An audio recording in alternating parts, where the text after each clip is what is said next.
ဒီကျူချန်နယ်ကညီကိုတွေအားလုံးပဲမင်္ဂလာပါဒီနေ့ညမှာကံမဲ့ပနားမားနဲ့ခရိုအေးရှားပွဲစဉ်လေးကြောင့်ကျွန်တော်သုံးသပ်ပေးသွားမှာလည်းဖြစ်တယ်ပေါ့နော်လက်ရှိကျေးဖွင့်လှစ်မှုအနေအထားကိုကြည်ကြအဖြစ်ခရိုအေးရှားကပနားမားကို1 man နဲ့20ဖွင့်လှစ်ထားပြီးတော့ကိုပေါင်းဖွင့်လှစ်မှု3 plus 50ပေါ့နော်ဒီဖွင့်လှစ်မှုအနေအထားကိုကြည်ကြအဖြစ်ကျေးကတော့အနှဲငယ်ပျော့ပြောင်းနေတဲ့အနေအထားကိုကျွန်တော်တွေ့ရတယ်ခရိုအေးရှားလိုအစ်စ်တန်းမျိုးနဲ့ဒီမြောက်အမေရိကတိုက်ပနားမားကိုတင်ပေးထားတဲ့ဈေးတန်းကတော့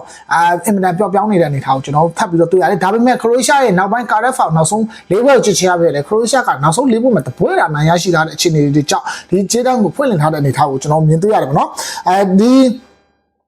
W1 ထိုးကွက်အနေထားကိုကြည်ကြအဖြစ်ပနားမားကနိုင်ခဲ့ရင်9စားလေးရရှိထားပြီးတော့တေထိုးကွက်အနေထားကိုကြည်ကြအဖြစ်4စားခွဲလောက်ရရှိမယ်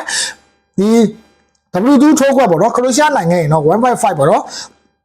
1.5အနိုင်ရရှိမဲ့အခြေအနေကိုလည်းကျွန်တော်တို့ထပ်ပြီးတော့တွေ့ရတယ်ဘိုနိုလစ်ကောရက်ထိုးကွက်အနေထားချိန်မှာအပြက်လဲဂိုးသွင်းနိုင်တော့ 1.89 ဆိုတဲ့အနေထားတစ်ခုမှာတော့ဒါပနားမားကိုဂိုးသိမ့်မပေးထားတဲ့အခြေအနေကိုလည်းကျွန်တော်တို့တွေ့ရတယ်ပေါ့နော်ဒါကြောင့်မလို့ခရိုအေးရှားနဲ့ပနားမားရဲ့ပွဲစဉ်ကတော့အင်မတန်ကြီးကောင်းမဲ့ပွဲစဉ်တစ်ပွဲလို့လည်းကျွန်တော်မြင်မိတယ်ဘာကြောင့်လဲဆိုတော့ဒီနေ့သင်းကဒါအမှတ်ရရှိထားခြင်းလုံးဝမရှိတဲ့အတင်းနေတယ်ဖြစ်တဲ့ကြောင့်ပေါ့နော်ဒါကြောင့်မလို့ဒီပနားမားကဂါနာနဲ့ကန်ခဲ့တဲ့ပွဲစဉ်မှာလည်းမထိမှတ်ပဲနဲ့ပေါ့နော်ဒီဂါနာကိုနောက်ကျဂိုးနဲ့အချိန်ပေါ့နော်အတူတင်ကိုတွေကန်ပြီးတော့ရှုံးနေခဲ့တဲ့အခြေအနေလို့ကျွန်တော်တွေ့ရတယ်ပနားမားကဒီတိုက်စစ်အာတန်နဲ့အတင်းဖြစ်ပေမဲ့လည်းသူ့ရဲ့အဓိကဒါကွင်းလေပို့ချုပ်ပေါ့နော်ကာလာစကွီယာဒဏ်ရာရှိသွားတဲ့ပနားမားရဲ့ဒီကွင်းလေအထိုင်ကတော့အနည်းငယ်အားနည်းချက်ရှိလာတဲ့အခြေအနေတွေလည်းထူးခြားချက်တွေလို့ကျွန်တော်ထပ်ပြီးတော့တွေ့ရတယ်ခရိုအေးရှားကဒီတော့သူ့ရဲ့ကွင်းလေကစားသမားတွေကလည်းအတက်ရလာတဲ့အနေအထားတစ်ခုမှာတော့ကွင်းလင်ကတိုက်စစ်ကိုပတ်ပိုးတဲ့အခြေအနေမှာတော့အနည်းငယ်လိုအပ်ချက်တွေရှိလာတဲ့အခြေအနေတွေကျွန်တော်တို့မြင်တွေ့ရတယ်လူကာမိုတေတို့ဒီပေါ့နော်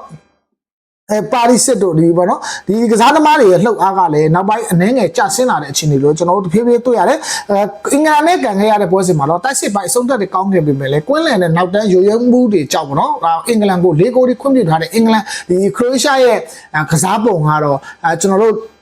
တတိထားဆောက်ကြည့်ရမယ့်အထက်မှာပါဝင်တဲ့အနေအထားတွေကိုကျွန်တော်တို့တွေ့ရတယ်ဒါပေမဲ့ဒီအုပ်စုမှာတော့ခရိုအေးရှားအနေနဲ့ဒီနှစ်ပွဲစဉ်မှာပေါ့နော်ဒီပနားမားကိုမနိုင်ခဲ့အုပ်စုစစ်ကနေလှည့်ပြန်ရမယ့်အခြေအနေကိုလည်းကျွန်တော်တို့ထပ်တွေ့ရတယ်ဒါကြောင့်မို့ဒီနှစ်သင်းကတော့ဒါနောက်တစ်စစ်တဲ့ရေးအတွက်ဒီနှစ်ပွဲစဉ်မှာတော့ဒါအနိုင်ရရှိဖို့လိုအပ်နေတဲ့အခြေအနေတွေကိုကျွန်တော်တို့တွေ့ရတယ်ဒါကြောင့်မို့ဒီနှစ်ပွဲစဉ်မှာတူတင်ကိုတင်ကန်လာမယ့်အခြေအနေတွေကဒီလက်ရှိဘောလုံးအစစ်တန်းလက်ရှိပေါ့နော်ဒါဖွင့်လှစ်မှုအနေထားရဆိုတော့ပနားမားနဲ့ခရိုအေးရှားဆိုများစွာကွာဟတယ်ဗောနော်ကမ္ဘာအစစ်ကိုဒီဘောလုံးအစစ်တန်းအားစားဗောနော်ခရိုအေးရှားရဲ့ player အများစုကတော့ဒါဥရောပမှာထွက်ကန်နေတဲ့ main player တော်များပါဝင်နေတဲ့အခြေအနေတွေကျွန်တော်တို့တွေ့ရတယ်ဒါကြောင့်မလို့ဒီညမှာတော့လူကာမိုတေရဲ့ဒါပွဲပေါင်း200အပြည့်အမှတ်တရပွဲစဉ်နဲ့ဖြစ်တယ်ဗောနော်ဒါလူကာမိုတေကနိုင်ငံတကာပွဲ200ဒီညမှာပြည့်ခဲ့ပြီဗောဒါကြောင့်မလို့ဒီအစင်လာကောင်းနေတဲ့လူကာမိုတေကဒီနေ့ညမှာဂိုးရင်းသွားနိုင်မလားဒါဆက်လက်ဆောက်ကြည့်ရမယ်ပွဲစဉ်တစ်ပွဲလည်းဖြစ်တယ်ဒါပေမဲ့ဒီဖွင့်လှစ်မှု1 man နဲ့20ဆိုတဲ့အနေအထားခုမှာတော့ခရိုအေးရှားအနေနဲ့ဒီပနားမားလိုအသင်းမျိုးပေါ့နော်ဒါသူ့ရဲ့ဂုဏ်သိက္ခာအနေနဲ့အနည်းဆုံး1ဂိုး2ဂိုးလောက်နဲ့အနိုင်ရရှိသွားမယ်လို့ကျွန်တော်မြင်မိတယ်ဒါကြောင့်မလို့ကျွန်တော်ရဲ့ score ရွေးချယ်ရမယ်ကျွန်တော်0-2ဆိုရလဲကိုကျွန်တော်ကြိုက်နေတတ်တယ်ပေါ့နော်ကျွန်တော်ရွေးချယ်မှုကခရိုအေးရှား body ဖြစ်တယ်ပေါ့နော်အားလုံးကိုကျေးဇူးတင်ပါတယ်